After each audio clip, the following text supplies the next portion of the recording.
Well, welcome back, everyone. And here we are again, awakening together. And so this is WeAwake, and my name is John Dupuy, and I'm the CEO of WeAwake Technologies. These other beautiful people you see on the screen is our is the inner core of our WeAwake team and family, and I don't know, a band of brothers and sisters, as it were. So. Yeah, today we're going to do a profound meditation program, a level 2, track 2. And this, there's 3 basic levels. Anyway, there's like 17 tracks. And this has been just a really, one of the first things we really produced early on. And it has just proven to be, over the last 10 years, more than 10 years now, a just extraordinary tool for transformation. And we're starting to get the first 3 levels deal with delta, which is a low and slow brainwave that the brain exhibits mainly, or you find more of it when they're scanning the brains and have all these wires and all these different devices in deep dreamless sleep. And there's something very powerful about that period of dreamless sleep, that if we don't get that every night, we start going nuts. Okay, so I think it's about touching back to the ground of our being, where we experience a pure consciousness, pure awareness, who we are, although we don't often remember it. Some advanced meditators do, but without the content, without like the stuff that goes on in theta when you're in REM sleep and having dreams and visions and doing all the things that we do in our dreams. This is a very deep meditative state that gets us in touch with that ground of being. And 2.3 is like it's right, it's starting to get heavy now. Okay, from 2.2 to 3, and then the third tier are very, very strong. It just ramps up, at least is my experience of these particular tracks. So we're starting to get pretty heavy and powerful. So this is a 20-minute track. And again, the background, if you haven't, this is your first time, the background, you're going to hear music, but there's stuff in there that you can hear that's actually a training of the brain to a delta brainwave state.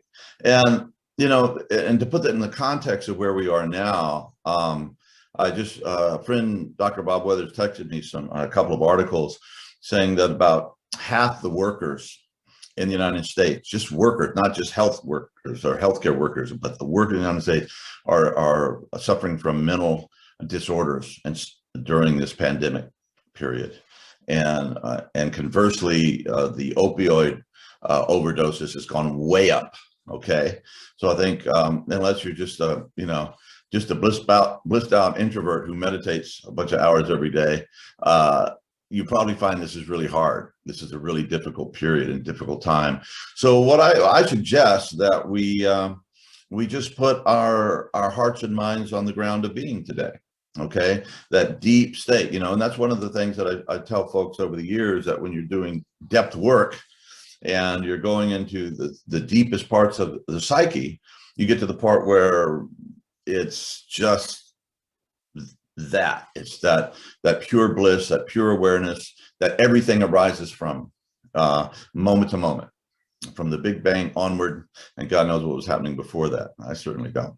But so it is a powerful thing. It recharges us and gives us bliss. And I think that that we need bliss. Okay, we need Abraham Maslow, one of my favorite all-time thinkers and psychologists, who was instrumental in the humanistic psychology movement, and later on in the transpersonal psychology movement, which I studied when I was in school. In fact, I think he invented the phrase transpersonal. So beyond just the ego, they were finding that there was something more to being a human than just the human psyche and the stuff that Freudian psychology and all this stuff was exploring. There was something more. So they had to put something that included the transcendent as well as the personal. So today we're going for the bliss. We're going for the transpersonal. Because why? Because we need it. And Maslow, he said that most of Western psychology up to that point had been based on the study of people who were suffering pathological symptoms. or mental disorders or depression or something. I mean, that's where Freud started, Jung started, and a lot of the work was done there. He said, but why don't we study the exemplars, really healthy people that we really admire and that are kind of role models of humanity, human beings, and see what if there's any things that we can learn from that. And one of the things he said is that these people all seem to have these experiences of bliss, of oneness, of connection, where everything comes together at least once in their life as a powerful transformative experience, and oftentimes more than that. So he says we need these experiences of in spite of everything that's going on the outside. We need this experience of joy and oneness and bliss so we can remember who we are at the deepest level, and essentially at the deepest level, everything is really okay. All right. And I've often used a metaphor of a submarine. There can be a typhoon coming, and if you stay up on the surface, you're going to get wrecked, most probably. But if you go down a couple of 100 meters, everything is okay. So in our own psyches, when we go down to these deepest levels, we find that things really are miraculously okay. And sometimes we can't explain why. It just is. That's just the experience, that there's some kind of a deep knowing that comes from that. So with all that said, let's follow in the steps of Abraham Maslow and go for one of his peak experiences today, because we all need it. And at the same time, as we tap into that, send out the love and compassion to all those who are suffering in the world right now. And compassion, right, means from the Latin to suffer with. So we open our hearts in love to all of them as we experience the bliss of our deepest levels of consciousness. So let's do this thing together.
Well, welcome, welcome. I don't know how to say that. Welcome here again. We never written anywhere, but we did. So, well, I hope we all experience some bliss there, and a little bit of peace. And if you guys haven't done it yet, these tracks are meant to be part of an ongoing practice, and as we've kind of reworked our lives over the last year.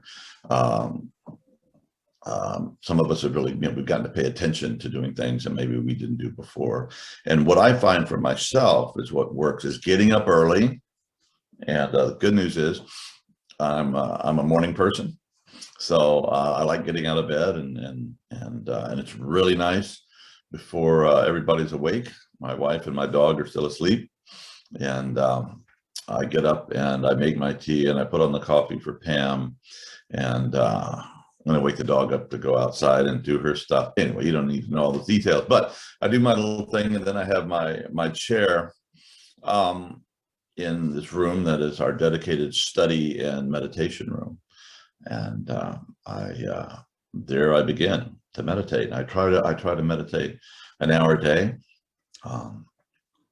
And I was talking to my friend, Dr. Roger Walsh, the other day, and he says he's meditating 2.5 hours a day during this period. And I was like, wow, I thought I was being heroic.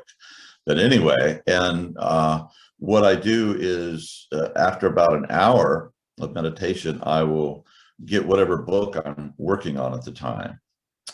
And I'll keep in training and start reading, and I make notes and I mark the book up, blah, blah. And then I'm ready to start my day and do whatever has to be done. So I think that if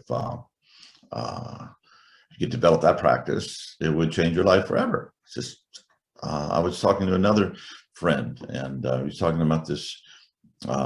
He's around my age, about 60, mid 60s, and he's just talking about this incredible spiritual milestone or something this breakthrough that he's had, and it's really lasted. And he says that he can attribute it to the daily practice, the ongoing hitting every day.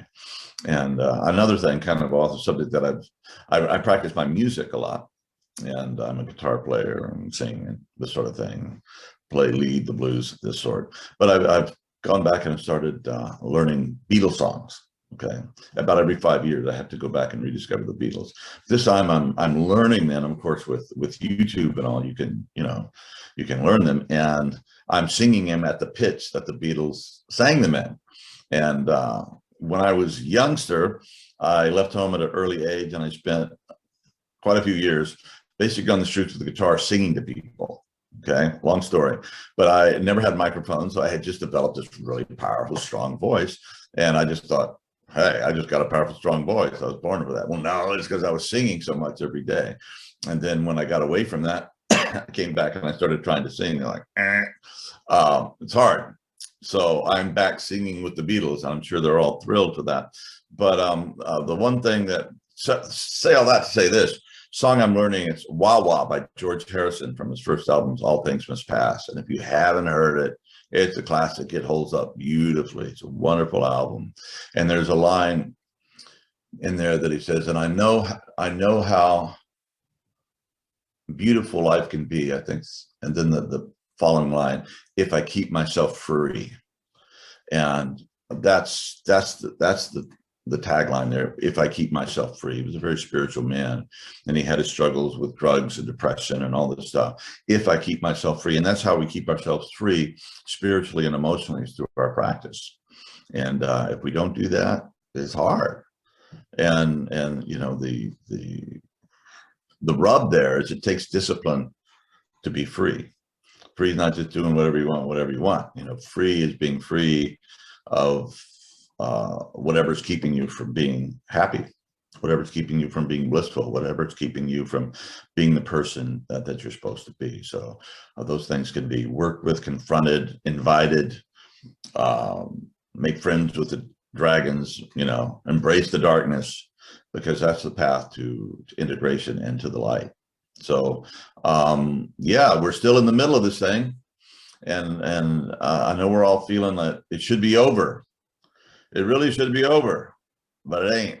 So let's not weary in well doing, for in due season we shall reap if we faint not. It says in the good book.